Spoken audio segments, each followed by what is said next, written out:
Et pour finir cette émission, l'œil du CGP, comme d'habitude, avec François-Xavier Seur aujourd'hui. Bonjour François-Xavier Seur. Bonjour Nicolas Pagnès. Président fondateur du cabinet Terrae Patrimoine. Alors, une question, François-Xavier Seur. Est-il possible de faire du 20% annuel à capital garanti ? Non.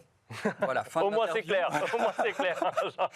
En fait, donc cette question, effectivement, ce sujet m'a été inspiré et on en a discuté parce qu'en fait, j'ai eu un appel la semaine dernière d'un client, d'un confrère conseiller en gestion de patrimoine qui me dit « Mon conseiller en gestion de patrimoine m'a proposé cette année uniquement du 10% garanti en capital. L'année dernière, il m'a fait du 20. Est-ce que vous pouvez faire mieux ?» C'est un client ou un confrère qui vous a appelé ? C'est le client. Le client du confrère. Le client du confrère, oui, bien sûr. Oui. Il disait cette année, il me propose que 10, l'année dernière, il me proposait 20. Donc est-ce que vous pouvez me proposer mieux que 10 ? D'accord, ok. Non. Et donc là, vous avez ouvert votre catalogue, vous avez fait 5, 10, 15, 20%, c'est bon, j'ai ça pour vous ? Non, ça n'existe pas. Bien évidemment, ça n'existe pas. Mais en fait, si, un produit garanti en capital, parce qu'en plus, liquide tout le temps. Il me disait, si jamais je ne respecte pas l'engagement, je récupère quand même 7-8% par an. Donc là, il faut rappeler quand même quelques principes de finance. 7-8% par an, c'est le rendement d'une action sur du long terme. Donc, on est à 3 fois le rendement d'une action sur du long terme. Sachant que quand on parle de long terme, on parle de 10-15 ans. On parle de 10 ans. Ouais. Moi, action, c'est 10 ans. Ok. C'est 10 ans. Donc, quand on a quelqu'un qui se dit « je fais du garanti en capital », en fait, ça m'agace profondément, parce que déjà, ça rejaillit sur l'ensemble de la profession des conseillers en gestion de patrimoine, ce type de problème.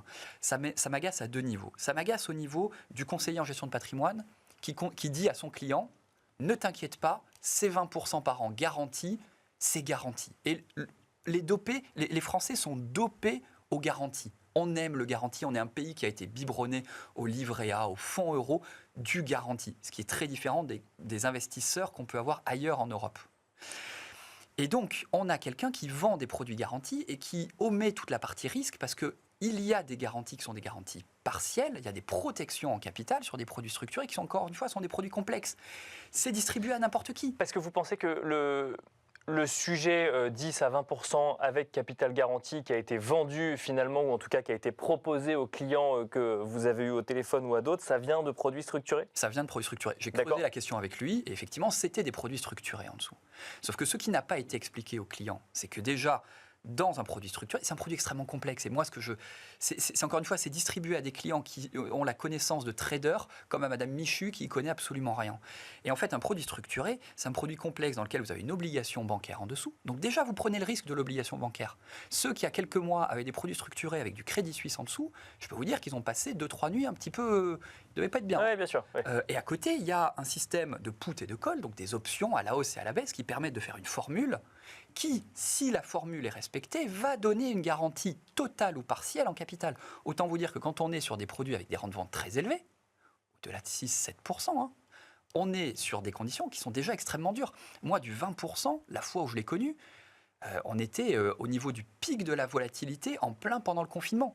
Et on avait ça sur des titres vifs. 2 choses dans ce que vous avez dit qu'il est important de rappeler. Déjà, quand on parle de rendement très élevé, on dépasse les 6-7%, on est loin des 20%, bien évidemment. Mais on est à 6-7%. Et deuxième chose, parce qu'on l'a souvent entendu, mais d'ailleurs que ce soit sur ce plateau, que ce soit dans des événements financiers, on l'a lu dans la presse, avec la hausse des taux, les obligations rémunèrent plus.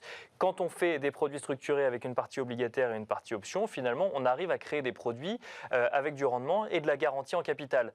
C'est pas faux, mais il faut savoir de quoi on parle réellement. S'il y a un risque quand même. Oui, mais pas à 20%.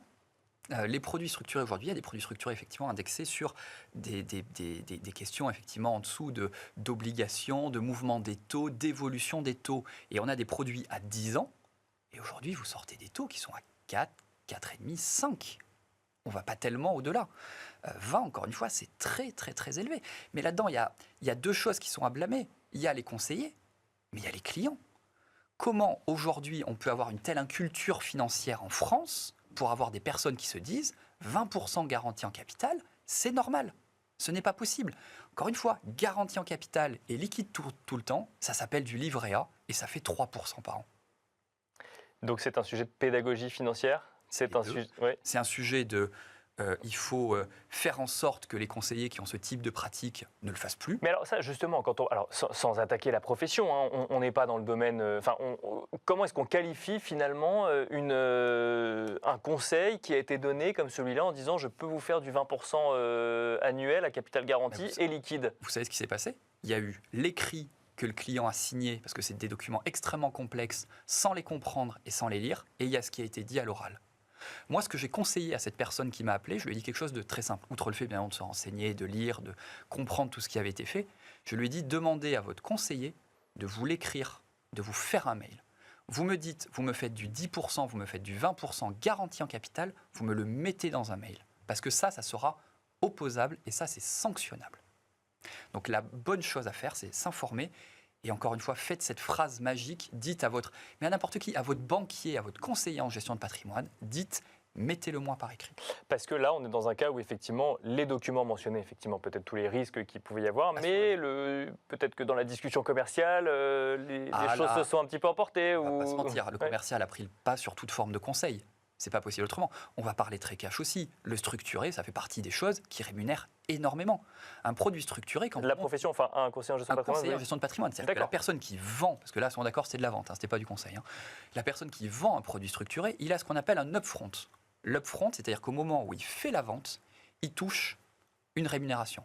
La rémunération, elle va pour les CGP qui ne sont pas capables de lever des grosses sommes, on va dire à 2%. Ceux qui sont capables de lever des grosses sommes, c'est-à-dire les gros réseaux, qui vont lever plusieurs dizaines de millions d'euros sur un structuré, on peut parler d'upfront, qui vont être à 4, 4,5%.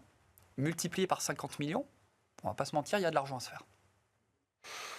Qu'est-ce qu'on fait dans ces cas-là, François-Xavier Sueur, quand on a une connaissance limitée des marchés financiers, de l'investissement, et qu'on a quand même envie de placer certaines sommes ? On se renseigne ? Il faut se redemander à nouveau quels sont ses objectifs. En fait, là, le souci, c'est qu'on a quelqu'un qui cherche un produit. On n'est pas dans de la gestion de patrimoine. La gestion de patrimoine, c'est définir une stratégie, c'est se demander des questions juridiques, c'est se poser des questions financières, c'est se poser des questions à long terme. Là, on a quelqu'un, on dirait qu'il va sur un étal, l'investisseur, c'est comme s'il était sur un étal de fruits et légumes et qui disait non, je veux pas de banane, je veux une poire. La finance, c'est pas ça. La finance, c'est pas dire c'est un couple rendement-risque, c'est le mettre dans une stratégie, c'est avec un horizon d'investissement. On n'est pas sur des paris, on est effectivement sur du très long terme. Là, on est sur quelqu'un qui voulait effectivement des très gros rendements à très court terme.